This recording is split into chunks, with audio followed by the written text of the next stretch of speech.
me? Yes. I'm so excited to be here. I love speaking to women about my passions, which is holistic health, healing, and mental health, and believing that we can thrive instead of just survive. And I loved everything Sarah said. Can we just love on you for a minute? Believing that food is medicine, believing that we really can heal, believing that we don't have to kind of believe what I think doctors are telling us, that there's a medicine that's going to help and fix all of our problems, gets me so excited. I believe that as well in mental health. I am Dana Martinez. I am the owner of Rise Counseling Services. I'm in downtown Bryan. It's a private practice. I'm an LPC, licensed professional counselor.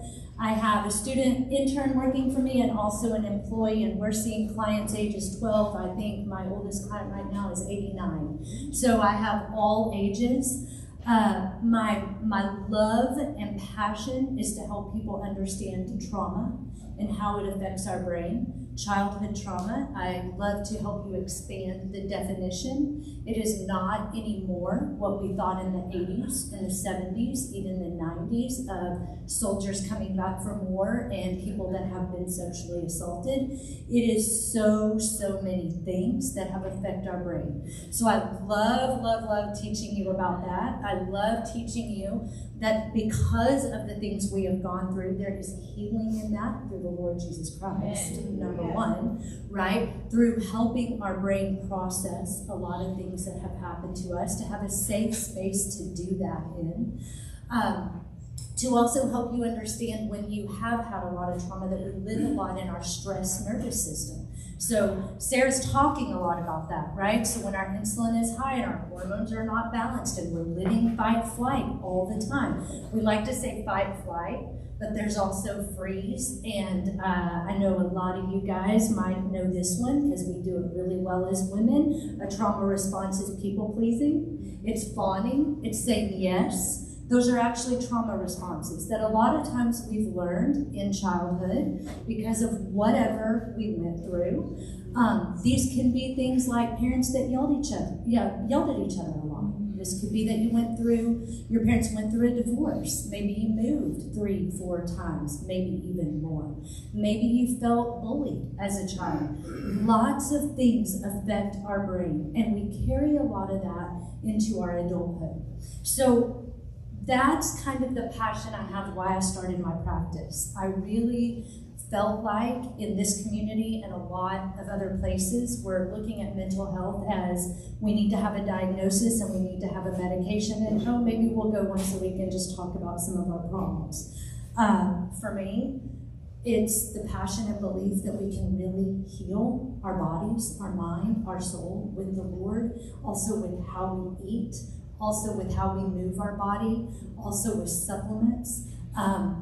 So I'm not saying all medicines are bad and there's not a place and time for them, but always when you're going to come into my practice, I'm going to help you try to see at least there's a lot of other options and give you a lot of hope that you can thrive. I loved what Sarah said, so that's what I believe in. I mean, when we are in trauma response, when we are in stress response, we are just surviving. And we all know what that feels like. Dead tired, brain can't stop at night, we're depressed, we're feeling anxious, don't even talk about what's going on inside of our body, right? All of the things Sarah's mentioning. And so my passion, and I know as Sarah was talking, our passion is to help people know, no, you can thrive.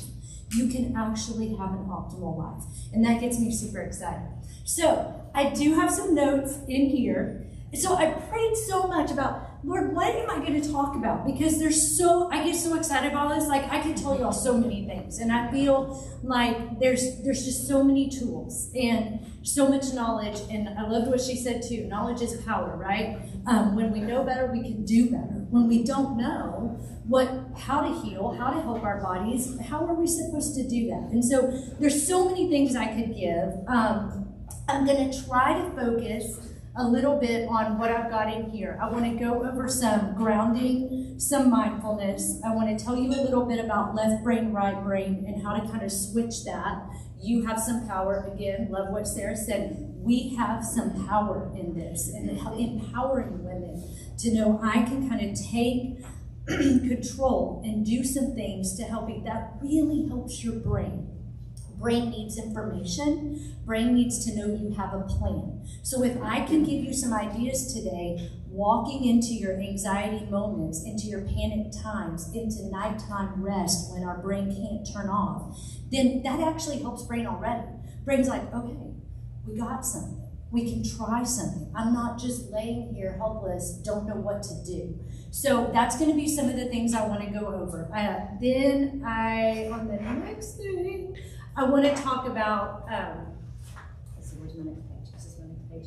Okay, the parasympathetic is our rest nervous system. So this is what gets me really excited, is to help people when we know we are in stress nervous system too much. Remember, this happens for a variety of reasons, but I look a lot at like what our stress has looked like in our life. So if we're operating more in stress nervous system, I want to give you some tools to learn how to teach your brain to go over to rest nervous system. There's actually 10-minute activities per day that I would love for you to start doing for the rest of your life that teach your brain, oh, I can go to a rest place. I do not have to stay in the stress response. Now, one thing I will say about that, and my mom brought it up too, my mom's here, hey mom, when Sarah was talking about kind of living in that fight flight, and she's talking about eating, one of the things that when we get there and I start giving you these tools, a surefire way to knock yourself out of rest nervous system is that your blood sugar spikes or goes down. So what does that mean? That means you've got to eat. Amen. Every 30 to 45 minutes, let's put some stuff in our body, right? It doesn't have to be a ton. Protein is huge. And I'll talk to you about, again, why she thinks it was huge, which is so true, and another reason for mental health, why it is so huge. Okay, so talk to me a little, that's kind of what we're going to do. Talk to me a little bit about what anxiety feels like in your body and what it feels like in your head. Give me some things that people are struggling with when you feel anxious or stressed. Stomach issues, gut issues. That's good because I'm going to talk to you about why some of that might be. What else happens when you're feeling stressed? Here's what I hear clients tell me. My brain just won't shut off. Yeah, I'm worrying about worst case scenario. I'm thinking about the 5,000 things I got to do tomorrow, but none of that even matters because I can't get to sleep. So now I'm thinking that the clock says 3 a.m. and I got to get up at 6 and oh my gosh, right? So the brain spirals. Some people will feel panic in their chest. Some people, it's like you're sitting on it. Sometimes our heart's racing. So a lot of times this is why people are coming in to see a mental health person, right? They're like, I'm just so anxious. Like, I can't feel like I can breathe. I'm stressed. I'm worried. And, oh, by the way, I'm a believer. I'm praying every night. I mean, God's listening to all the stuff that's going on in my brain at night. He's probably wondering, like, I don't even know how to keep up with you, woman, right? So, but I need more help. Like, I need something else. Like, this is like becoming overwhelming. So let me give you some tools that these will be under that anxiety baggie. Let me give you some tools for actual grounding. So y'all probably, if you're in the exercise world, if you're in the fitness world, you've heard about grounding. Let me tell you why it matters. So in the moment, when we are feeling these ways, first thing we have to do is have some self-awareness, right? Therapy is a good way to increase self-awareness. Exercise and fitness as well. We're learning to listen to our body. So we've got to have a moment where we notice, I'm feeling the stomach. I'm feeling this chest. I can't get my brain to stop. That's kind of the first thing, right? Because if we can't notice it, we can't do anything in the moment to do anything. But if you notice, so one of the things I would say is like, I don't know if I've ever felt that way. I want you to start playing detective with your life. When are you more anxious? Is it morning, evening, after somebody's been yelling at you like a boss? Like, when are you feeling it? What are you feeling? That's going to be a first step. So in the moment, to get our brain to focus present versus brain spiraling and all of the things, we can do grounding techniques. So I love to kind of give a lot of examples of grounding, and I usually tell my clients, this is the thing that you're going to try in the moment. This is not the things that I want you to do 10 minutes a day, even though grounding is helpful any time of the day. But you know as well as I do that trying to tell ourselves in these moments, hey, just calm down. What are you making a big deal of? Like, that lady over there didn't look like she's stressed. Why are you stressed? Right? Then our self-talk starts to go like we're mean to ourselves about it, right? But guess what? I'm just wondering, has that ever worked? Has it ever worked for you to be like, calm down, Dana, just stop? Like, it doesn't work. So we have to get our body and our brain to start communicating kind of without us in it. I know that sounds a little bit weird, but do you know what I'm saying? So there are things our body can do to actually talk to that part of our brain. And I'm going to teach you some of those. But grounding is one of these things where I'm going to focus on one of the 5 senses, and I'm going to bring myself into present. This often can help that switch a little bit in the moment. I will tell my clients often to make an anxiety baggie. I tell college students, take these in your backpack. I tell moms, put it beside your bed at night. Put it in your car. Put these wherever. Make multiple ones and put them in places where you can get to. Because here's another thing that happens when I'm feeling anxious. I don't think my logical brain is turned on at all. So if I say to myself, well, I do have I have those things I can try to do, but I don't know where they are. I don't know how to go get them. So I say, make a baggie, put these in your purse, put it in your car, have these things accessible to remind you that we've got some tools that we can do to kind of calm our brain. So in my baggie, I always tell clients, I want you to put 5 things. 5 things that is kind of a reminder of each of your senses. So I'm going to give you examples. And let me say this, as you start to practice these things, as you start to kind of work on which senses your brain seems to like better and help you calm better, you will probably come up with kind of your top 2. For example, my top 2 is taste and smell. If I can get something to taste and I can smell something that feels very calming to me, normally my brain will calm down in a moment. So you have to kind of work through them. Sometimes I'll tell clients, do 3 or 4. Just do your whole bag in the moment. Practice each sense. But eventually you're going to find ones that just are easier for you. And they speak to your personal brain. So I'll say always get some mints, gum. If you're at home, and these are baggies you can have at home, you could do something very sour, something that really shocks. Because when we do one of our senses, our brain has to kind of attend to that. And so that's the stop that puts it in place. Like, I can't be over in right brain spiraling out and worry when my brain's now attending. Is this a safe thing that we're sensing right now? What's going on here? Oh, this is a very calming thing. We're going to smell this. We're going to put this in our mouth. So for taste, I always say mints, gums. For teenagers, I'll tell them get some warheads. I know candy's not the best, right? But in moments of an anxiety attack, put something in your mouth that every part of your body, that's all it can focus on, right? So people will sometimes put salt on their tongue, something that feels and you notice immediately. Okay, so I told you smell is kind of my next one. I love essential oils. I used to love candles until I realized that I think they're very, very toxic, and I started getting headaches every time I did one. So now I'm going to more natural, and I'm learning as we go on all of these really cool things. But I use essential oils. Essential oils, I keep these in my car. I keep one in my purse. I tend to feel anxious. Remember, I'm telling you about kind of knowing when you have those moments. For me, it's in the car driving in College Station, especially around 4 or 5 o'clock in the afternoon, and maybe on the days when a bunch of students are leaving town. Those make me feel anxious. So I inevitably will get my oil out, I will put it on my wrist, or I will just take 3 or 4 very deep breaths. So this is a really good one. Again, remember, I always think if we stack it, If we stack them, we have a more intense feeling. So if I'm going to put something in my mouth and I'm also going to smell, those are really good ways to kind of switch in the moment. Some people will tell me that they very much have noticed over time that if they listen to music, worship music, other kinds of music, they notice that their brain kind of stops. Okay, so that's accessing your hearing, right? So I always say, I'd love for you to have a playlist. I tell you to put these in there so you have a reminder. Oh, I have a playlist.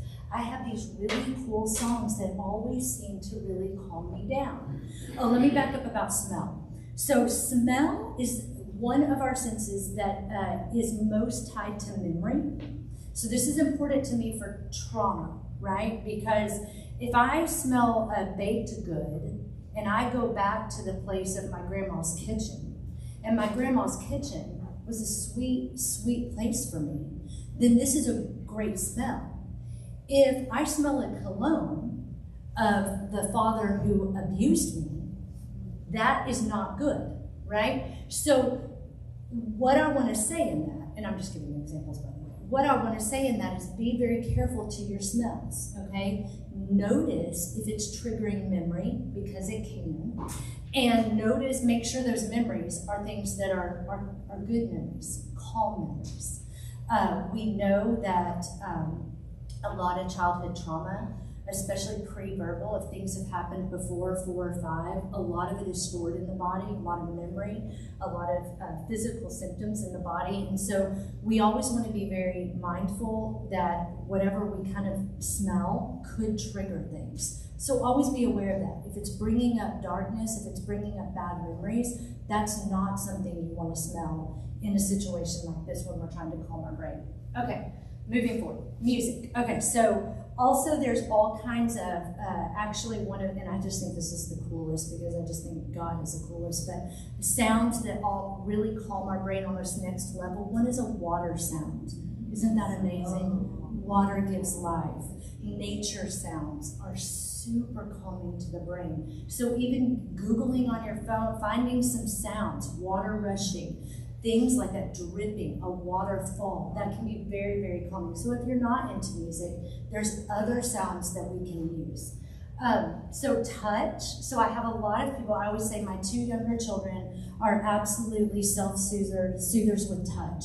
From day one, they would always be touching something like this, getting their blankets. When they feel stressed, I can just tell because they go get them and they just kind of rub back and forth. So think of what could you put in there that you could touch. I did 2 different things. Some people like smooth stones. This is a cross bracelet. Some people love to have something that they can move around in their hand. You will see people do a smooth stone. I tell students, keep it in your pocket, pull it out, rub it back and forth. Think about, what does that feel like? Is it cold? Oh, it's cold. Is it smooth? Well, I really like how that feels in my hand. Some people, I put a tie in here to remind me of like very soft things. A lot of kids nowadays, teenagers, I love it too, they use any sort of fidget where there's squishy balls. Those are super helpful. This is what kind of a thing I always want to say to teachers.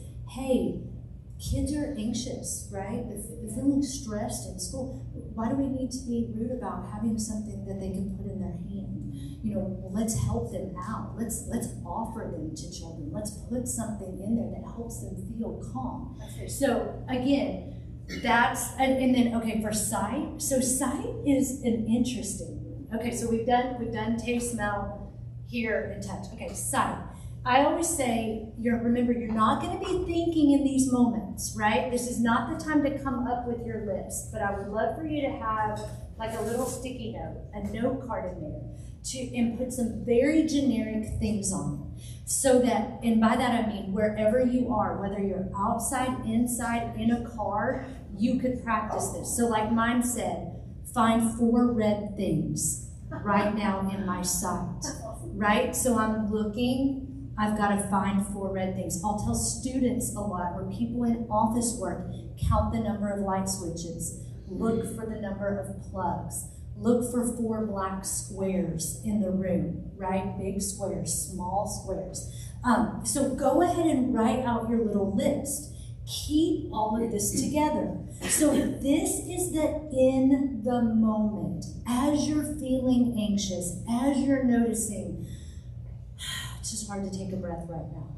I've got to get my brain to focus on what is right here through my senses.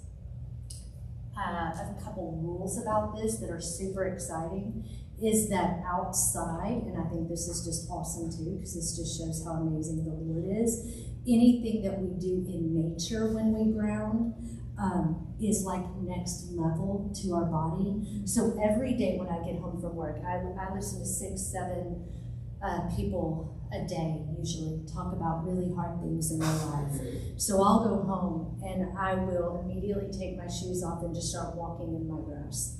Just outside, just walking on my grass. Sometimes just praying, just being. What do I hear? Oh, I hear the waterfall. I hear the water over there. What do I hear? Oh, I hear, that's a bird. Oh, and I hear a different bird.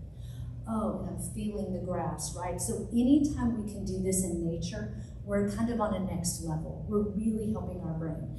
These are the kind of things, guys, that I would love for you to be doing 2, 3, 4 minutes at a time, all the time. This is a practice. This is that mindfulness place of teaching your brain how to stay in a moment. If I ask all of you right now how much you're really hearing me and how much is your brain trailing off about the 5,000 things you have to do this week or this weekend or the stress you felt, a lot of you might be saying, no, my brain's kind of all over the place. Like I'm trying to listen to you, Dana, but I'm feeling a lot of these other things. Okay, this practice will start changing that for you.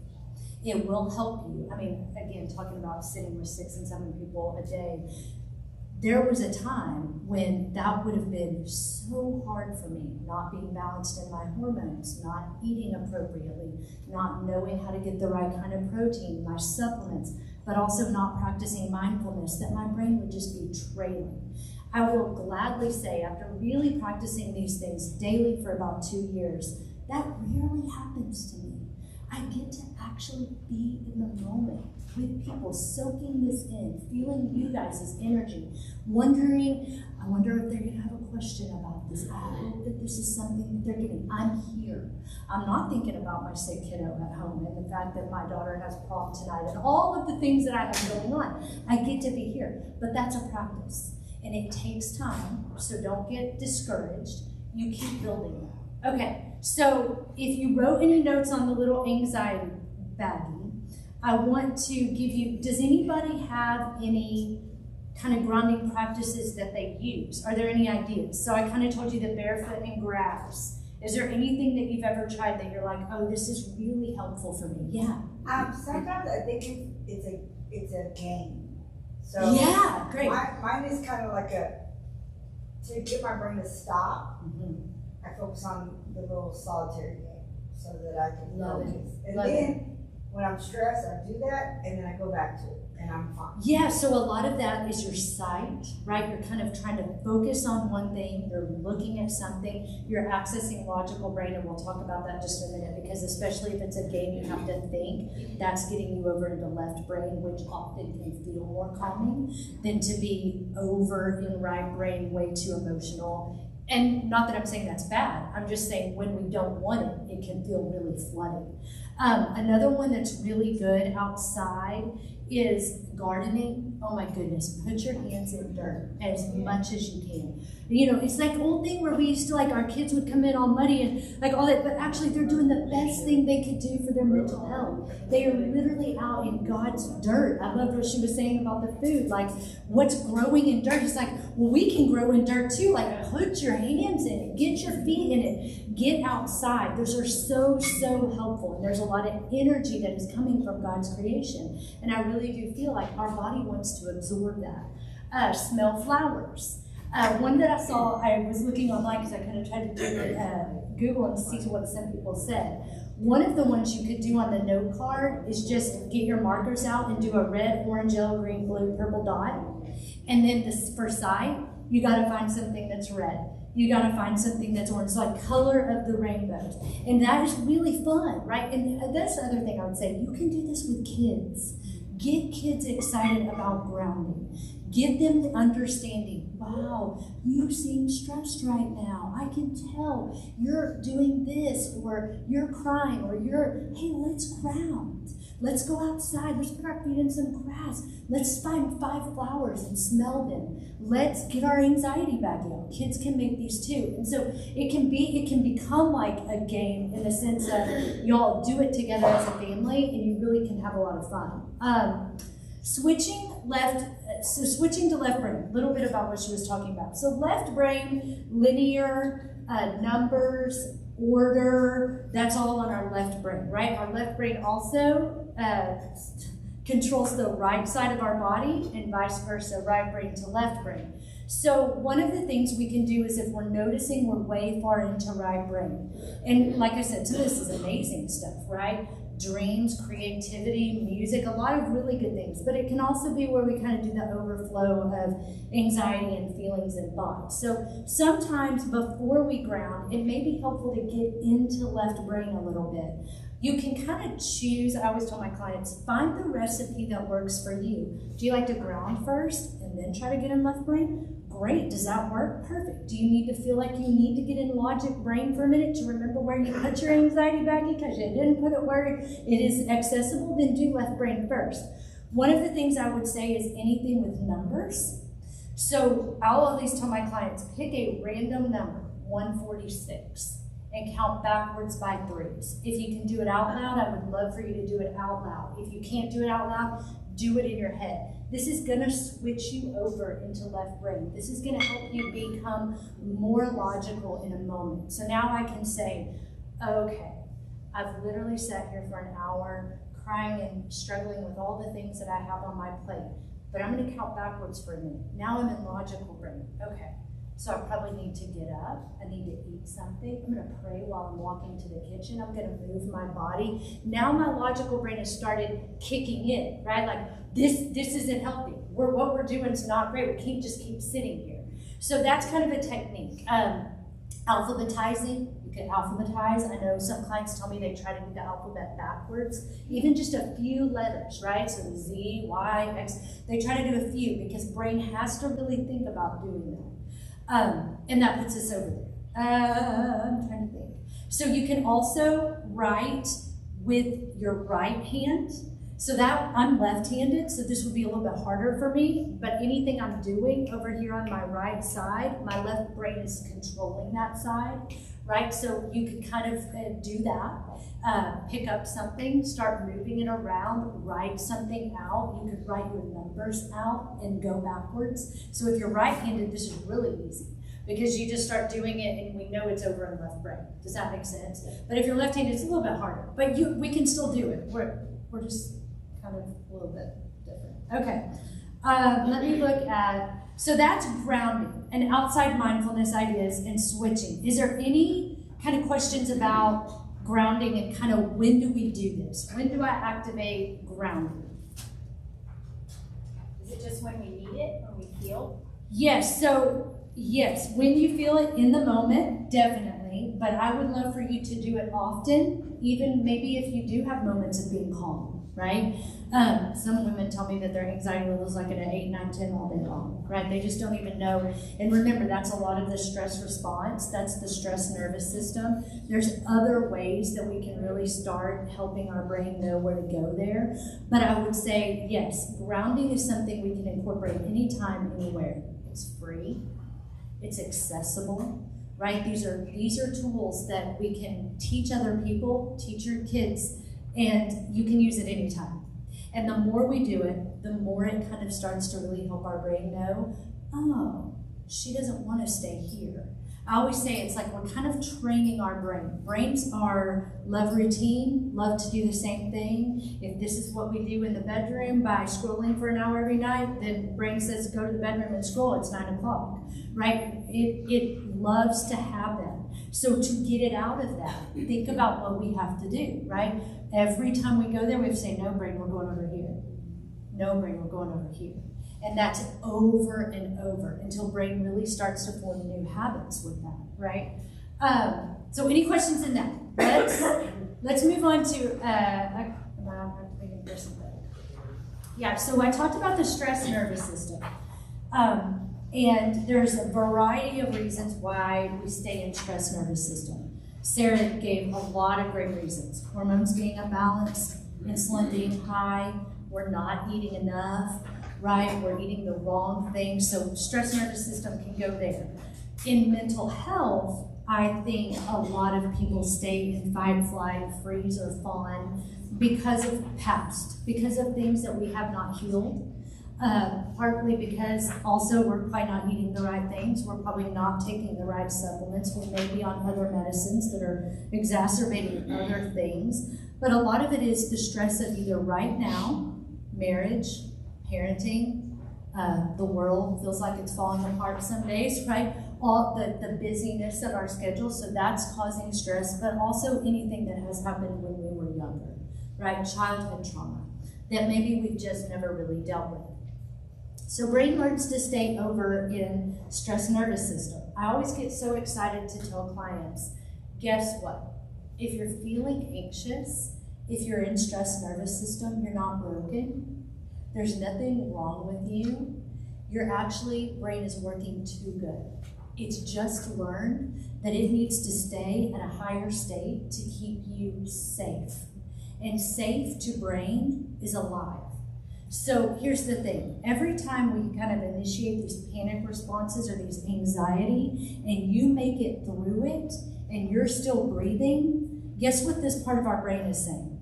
Oh, hey guys, we did a great job. We need to do that again. Let's stay here. So I always like to tell people, like, it's just working too good. You're not broken. You don't have to have this mental health diagnosis with 4 medications that you're on. You just have to understand, over time, brain has learned that this is the way to keep you alive and safe.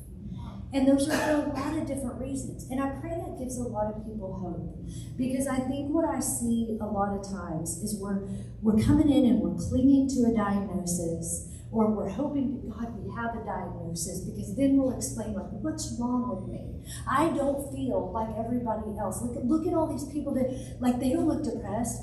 They don't look anxious. Like, what's going on with me? And I really believe that the Lord wants you to hear, you're perfectly and wonderfully made. There's nothing wrong. There is not any of this that we can't start to work towards healing. And that gets me super excited for people. As much as mental health has become a forefront in the world right now, it makes me super excited. Of course, I want people thinking about that, but I want them thinking about it in a positive, healing way. That we don't have to stay stuck here. We don't have to keep doing the same thing we've done and trust the doctors that if I just take the medicine for the rest of my life, I guess I'll live here. No, we can actually live optimally. And so there's hope in that. So when brain is working too good, staying in stress nervous system, we have some proven scientific ways. I think it's funny. When I say that, I'm always like, okay, whatever. I mean, let's just say it's the Lord, right? The Lord has given our body ways to not stay there as long and to teach us that we have this other nervous system in a place where we can be calm, right? So I want to go over some of these kind of proven ways. And I'm going to have y'all practice with me. I know you're starving. Like, Allison comes over, she's like, we could eat first, or we could do yours. She's like, it's totally up to you. And I'm like, I'm so sorry, but I have to do this presentation now. Because remember earlier I said I have a sick kid and one that's going to okay. So I know you are starving. So I feel like I need to like get y'all kind of like excited a little bit. But I want to talk about, to me, when we're talking about activating parasympathetic, so remember somebody asked, when do we do grounding? Yes, grounding's in the moment. Grounding's all day long if you want. Grounding's as many times as possible. Okay, activating parasympathetic, which is our rest nervous system. I need you to commit 10 minutes a day for 10 days. We start the process of rewiring. Then it's forever. So when I talk to you about some of these things, I'm going to tell you that I've been doing it for around the same time that I told you grounding, 2 years. And so these are things now that I incorporate in my daily habits. I just need you to do 10 minutes. You can do all 10 minutes of one that I say. You can do 5 and 5. You can pick. I'm going to give you what I think is the easiest one, and that's breathing. Okay, a lot of y'all know how to breathe. A lot of y'all think you're breathing right now. You are actually, because you're alive. But I would say most of the time we're doing breathing wrong. And by that, I would say we are not exhaling and getting everything out of our body. We are not inhaling. We are not going slow. Okay, 6 to 7 breaths a minute. Do you know how many we normally take? 14 to 15. So would I love for you to breathe this way all day long? Of course. But, barring a miracle, that's not going to happen. But would I love for you to learn how to breathe this way for 10 minutes a day? Yes, ma'am, I would. And sir. So I would say you can do, I always say wrap these around habits you're already doing when you first start out. So when you brush your teeth in the morning, I'd love for you to breathe for me for 2 minutes, okay?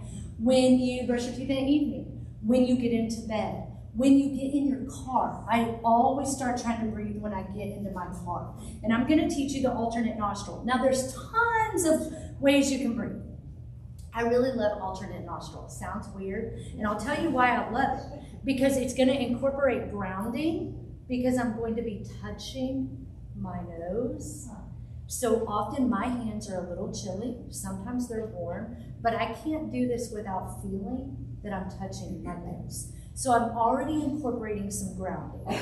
I would also love for you to close your eyes. I would also love for you to picture Jesus, picture the cross, picture something. We already know that when we kind of meditate on spiritual, our brain uses a whole nother part of its brain. So we know it's really like on steroids when we do anything that's going to pull in the spiritual. So any of these, I always say, how can we put more Jesus into the moment? So I would say it's great if you can close your eyes. Now I know some of you are not going to want to look like an idiot sitting in your car. I get it. I mean, I do this, and I always tell my clients, I'm like, did you see me driving to work today? Because you either maybe saw me praising Jesus, or you may have saw me doing this with my nose. And they're probably like, okay, Dana, what is going on? So you can do this in the privacy of your own home, for sure, if you don't feel like doing it in public. What you're going to do, and this is like going to be a testimony to how often I do this, because I've been up here talking, so I'm kind of out of breath, and it's my breaths are probably more shallow. But if you watch, by the second time I do it, you're going to be able to see that the inhale seems to go higher, okay? That's what we want. We want that inhale to almost hit this different place, and the exhale, everything comes out. It's great to do 3 or 4 at a time. I'm going to show y'all how to do it, and then I'd love for y'all to do it with me, okay? I'm going to put this down. Okay, so when I'm in session, should I sit? I feel like I should sit. Okay, when I'm in session, I usually sit. I close my eyes. I start with 1, and I'm going to breathe in, hold it, switch, and breathe all the way out.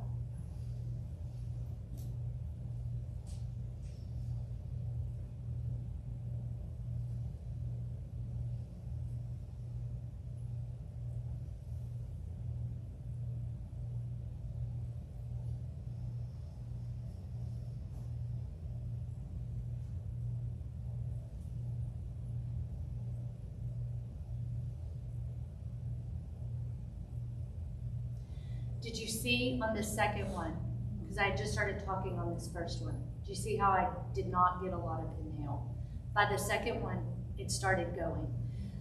Probably by the third or fourth, it feels like you can almost keep going with your inhale. And that's what we're looking for. So what I would say is do it until that happens. This is going to take a little bit of practice. You're not going to get there maybe even the first few times you do it.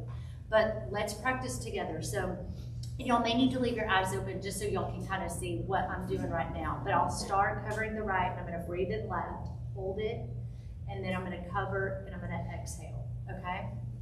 Ready? Here we go.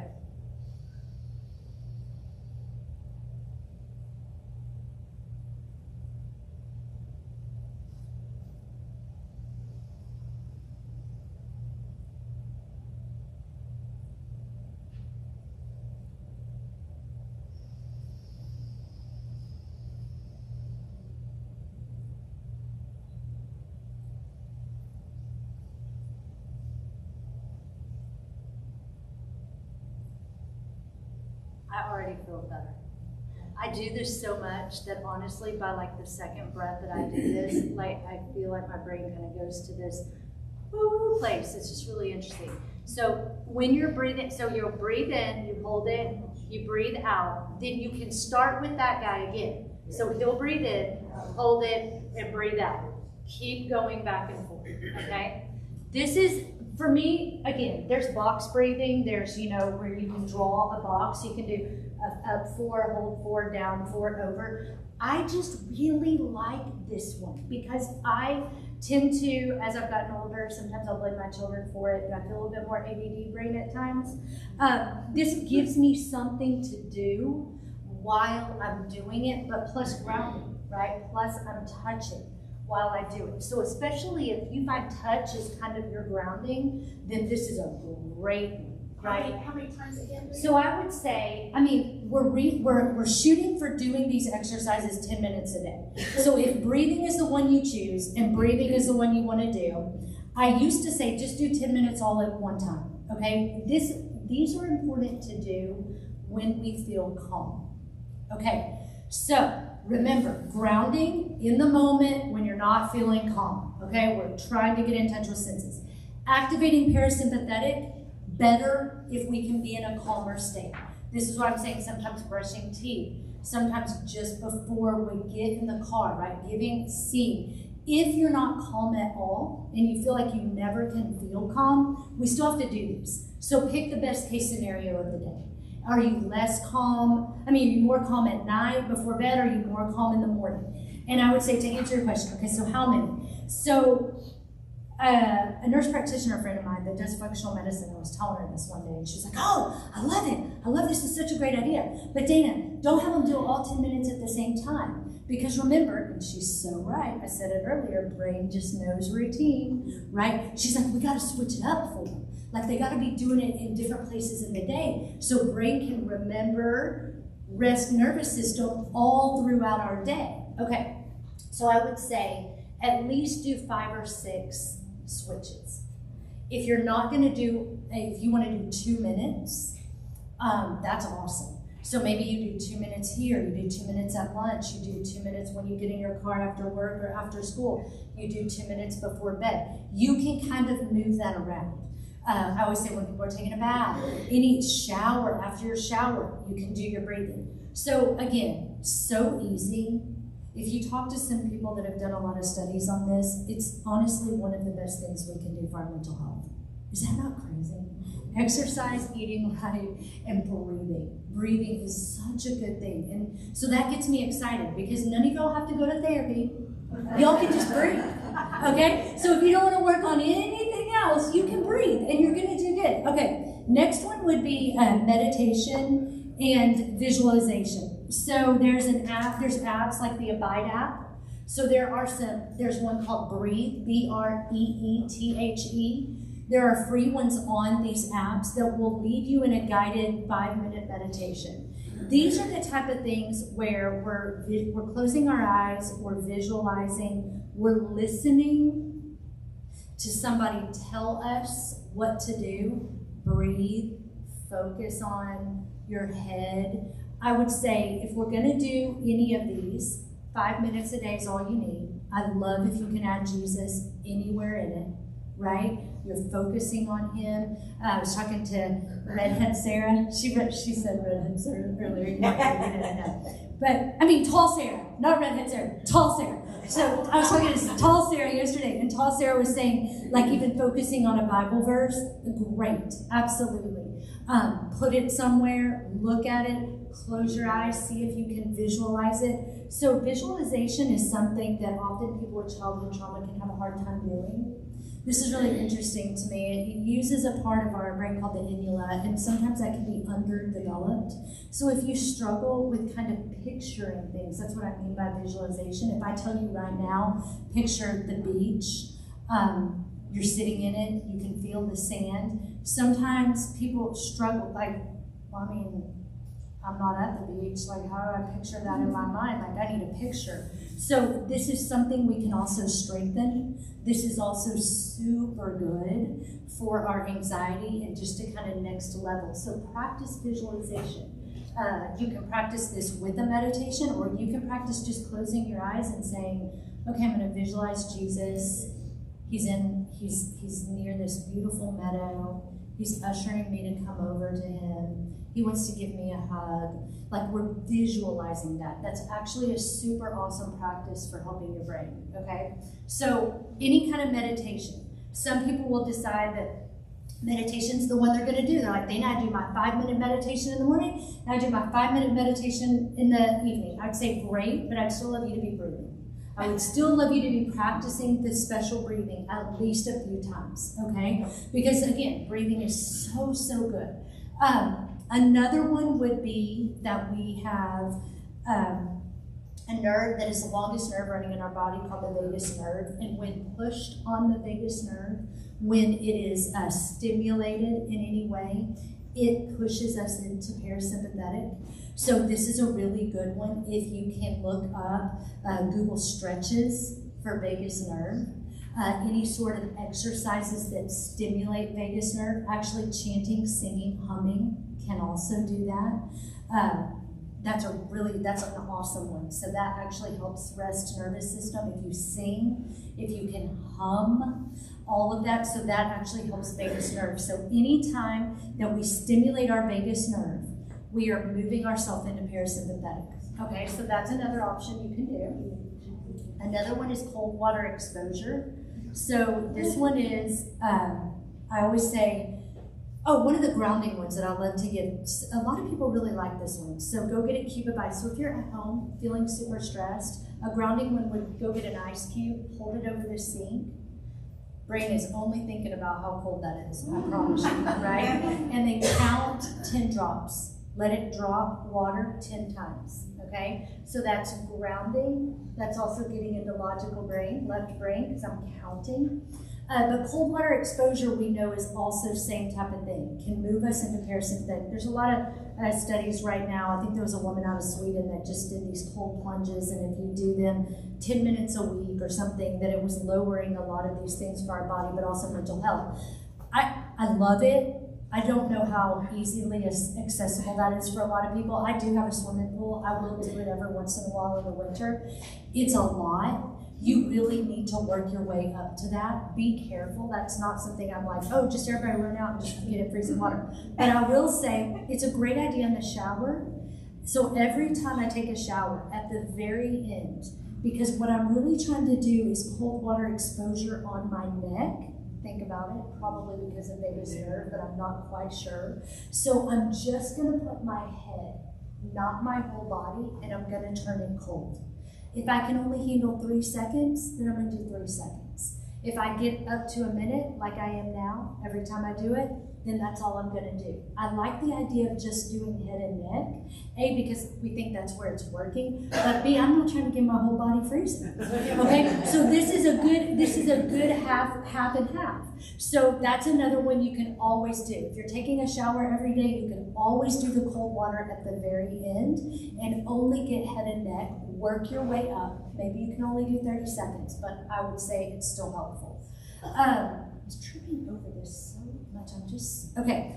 The other one I would say that's really, really good, and there's a lady, I'm trying to remember her name right now. She does a lot of work with self-compassion. If you Google kind of self-compassion therapist, you'll probably come up with it. This is one of the things I like to talk a little bit about trauma, and just wondering if people have childhood trauma. I'm sure in this room, my belief is you all have stuff. You all have things that have been hard. One way I kind of always listen to clients and know that maybe there's some trauma there is their self-talk. Yes. So self-compassion is super important. Learning how to talk to ourselves like we would, hopefully, in a healthy relationship, our best friend. Kind, supportive, encouraging. You got this. That often doesn't happen, right? Because of kind of what we've gone through in our life. We know that self-talk comes and is formed usually by the age of 7. And it is usually because of how our parents talked to each other, spoke to us, or the tone in the home. So if you're highly critical of yourself, if there's a high perfectionism, if there's a high not being kind, usually there was something going on that you heard over and over that could have been more negative, okay? So we don't want to be mean to that. We want to always extend grace to all of our loving parents who I believe mostly did the best they could with what they have. We're not going to try to villainize anyone, but we want to get to a place where we can recognize it, right? That wasn't healthy. And now I'm talking to myself, and probably have been for years, very shame-like or mean or not helpful or encouraging. And we gotta work on that. So the self-compassion stuff is really important. She has a lot of exercises. I'm so sorry that I don't have the website. If y'all email me, at the top of your stuff, I should have my email or actually I have the website. You can contact me on my website. But she's great, and she does these little 10-minute, 5-minute self-compassion exercises. Yes, ma'am. You mean Christine Neff? It is Christine Neff. Thank you so much. Yes, it's Christine Neff. Oh, thank you. Yes, so she does a lot of work with this, and she even has free things on her website for 5 or 10-minute exercises of learning how we can retrain our brain to speak kindly to ourselves. Remember, this is super important. And we have to learn how to view and talk to ourselves the way we really believe the Lord sees us and talks to us. And if that's not what is happening, I want y'all to know there's hope in that, right? There's a lot we can do for that, but we do have to work at it. And remember my first rule, we got to recognize it. We got to be able to say, hey, this is there, and I got to work at it. How much time do I have? I know you are. Any questions? Anybody ready to eat? I know you are. Oh, it's 12:02. Oh no, I'm so sorry, I scared y'all. I didn't get to do the neurotransmitter stuff. Okay, so super fast, let me just, I'm so sad. Okay, super fast, kind of what Sarah was talking about with hormones. Same things apply with neurotransmitters, right? Chemical messengers responsible for a lot of our moods. So serotonin, we're kind of the happy one. GABA is the calming one. Acetylcholine is more for memory. Dopamine is more for motivation. I mean, there's other things around it, but I'm just trying to give you a quick overview. This is why I get really frustrated, guys, with antidepressants. Okay, this is where I start to get like, what are we doing? And so I hope I'm not offending anybody in here, but we're talking about an antidepressant that's working on one neurotransmitter. We have over 183. There's a big 8 for anxiety and depression. Why are we doing it with just one? And when we look at what symptoms of, let's just look at acetylcholine, symptoms that we would have, depression's in there, fatigue. If you have too much, you can have poor memory. You can have dopamine. We have aggression, loss of impulse control, insomnia. If you have too little, you have fatigue, motivation. This is where I get really interested in ADD, right? These are brain things that we're trying to stimulate one thing, but I'm not sure we're really getting to the roots of these things. So to go back to what Sarah said, there's a lot of supplements we can take for these things, bar none. 2 supplements that I think are super important for mood and calm would be magnesium and vitamin D. I think every woman needs to be on those. Magnesium has changed my life. I would say get it in the glycinate or L-threonate form. That's not the ones that are going to make you go to the bathroom, just so you wonder. These are the ones that are going to be more calming and help that overthinking at night. I would say take it at night, especially if that's where your anxiety stuff is happening, is at night. Take it at night. It should improve sleep. Vitamin D, we know, is directly associated to mood and depression. Most people are low, chronically low. Doctors are telling you that you're normal at a 30. I'm telling you you're not good unless you're a 60 or 70.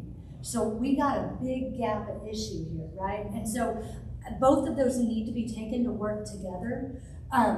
Yes? Do you need to take zinc with vitamin? You do, and this is where a good multivitamin on top of these, this is just the yes, because we need the other things.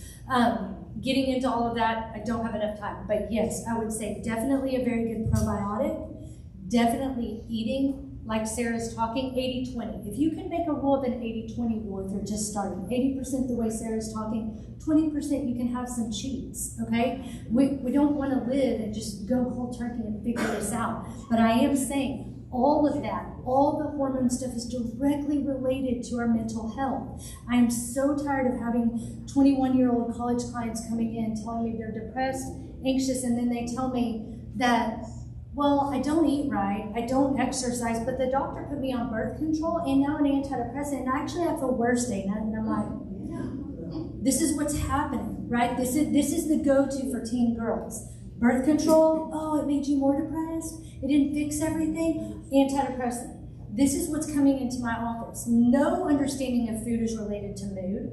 No understanding that food and nutrition literally can heal mental health. We can add some supplements, right? So one other really cool thing, GABA is our calming neurotransmitter. Similar to Sarah, what were you saying the hormone was calming? Progesterone. Okay, so we got both of these things. This is why I say magnesium's great for anxiety, but if you're low in progesterone, we can't fix that unless we start really working on what she's talking about. GABA is mainly made in our gut, and so is serotonin. Wow, that's shocking. That's shocking. We're all running around depressed and anxious, and the neurotransmitter responsible to help us with that's made in our gut, 95%. And we got to figure out how to get it up to our brain. Well, we can't do that if we're not getting enough to get to our brain. So when we have an antidepressant, it's not helping us make it, it's holding what we have there longer.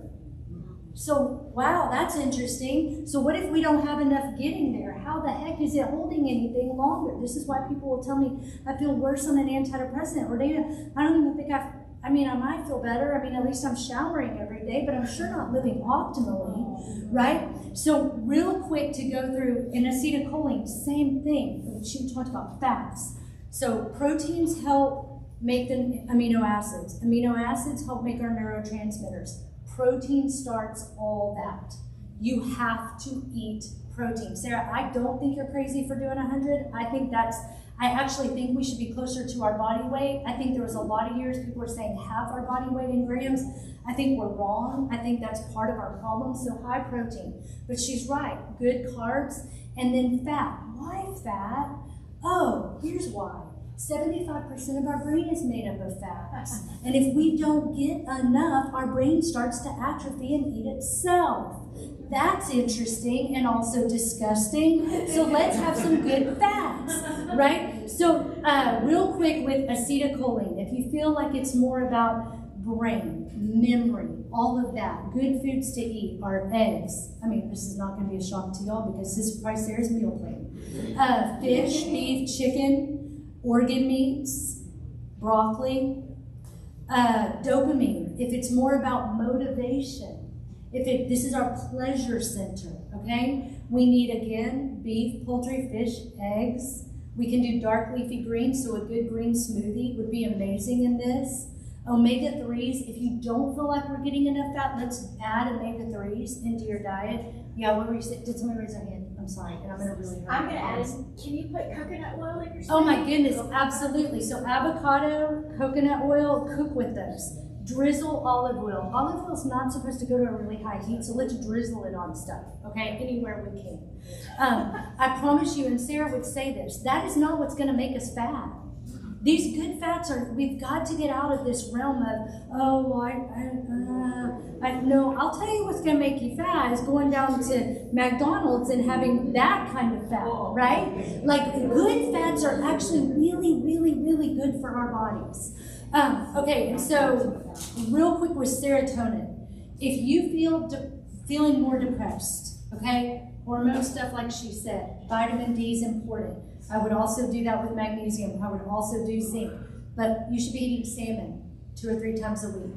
Poultry, eggs, potatoes, pumpkin seeds are a great snack. These provide a lot of the things. Spinach is great. Anything with tryptophan, super helpful. I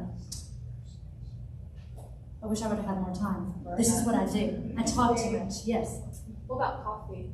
So caffeine, Sarah, you want to speak to that? I'm not going to say it's horribly bad, But I am gonna say it can deplete a lot of things for us. So there's mushroom coffees out now. There's some really good fake coffees that aren't coffee, but they're healthy. I would say don't do it all the time. Limit, especially for teens. Don't do it. Doesn't mean you can't have it. Girl, I I'm got sure you your have the natural in you. I would say hydrate before you caffeinate. So like Perfect. before you drink your water and drink your coffee, have a big old glass of water first. Love it. That would be a rule of thumb. Just Love it. Love it. One of the things I'd love for you to research too, if you have high blood pressure or if you're, do some research on Celtic sea salt and adding salt to your diet, okay? Adding salt to your water. We've kind of been trained in this country that salt's bad, especially if your heart. If you add salt and then lime or lemon, that good salt, that's natural electrolyte. And it's cheap. Perfect. So when we feel dehydrated, right, we're going to Gatorade, we're going to all of this fake stuff, fake dyes, all of it. Not good. Hormone disruptors, a lot of stuff going on, which we know is about mental health. Okay, I'll be here for like a few more minutes. If I remember how to sick kid and what's going to prom, but I would love to talk to y'all. My website is on there. Y'all, please email me, text me. We do have openings at my practice. Of course, we would always love to help you in any way, but if I can do anything, I would love to help. Thank y'all so much.